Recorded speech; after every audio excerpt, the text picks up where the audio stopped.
நீங்க நினைச்சிட்டு இருக்கிற உங்க வாழ்க்கையில கடந்த காலம், நீங்க உங்க வாழ்க்கையில நினைச்சிட்டு இருக்கிற எதிர்காலம், உங்க எதிர்காலம் வேற ஒண்ணும் இல்லைங்க. உங்களுடைய விருப்பத்தையும் மீறி உங்க மனம் உங்களை கடத்திட்டு போய் வச்சிருக்கிற இடம் தான் எதிர்காலம் இல்லையா? எதிர்காலங்கிற சிறையில இருந்து உங்களை விடுவிக்கவே விடுவிக்காது. நீங்க எப்ப எந்த வாழ்க்கையில இது வந்துருச்சுன்னா வாழ்க்கையிலேயே செட்டில் ஆயிடுவேன், பெரிய நிம்மதி ஆனந்தமா இருப்பேன்னு நினைப்பீங்க. அது வந்த உடனே 24 மணி நேரத்துக்குள்ள உங்க மனசு என்ன பண்ணும்? உங்களை திரும்ப கடத்திட்டு போய் அடுத்த எதிர்காலத்துல வச்சிரும். 24 மணி நேரம் நான் சொல்றதெல்லாம் ஜாஸ்தி. 10 நிமிஷம் தூக்கிட்டு போயிடும். இதுக்கு காரணம் உங்களுடைய அறியாமை மட்டும் நினைக்காதீங்கயா. உங்களுக்கு அறிவிக்காமை. உங்க எஜுகேஷன் சிஸ்டத்தை கேள்வி கேளுங்கயா.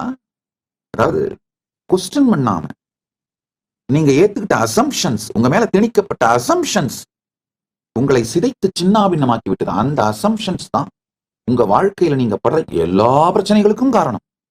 சாதாரண டயபெட்டிஸ் இருந்தா கூட சரிங்க. இப்போ ஏகப்பட்ட ரிசர்ச்சஸ் வருது.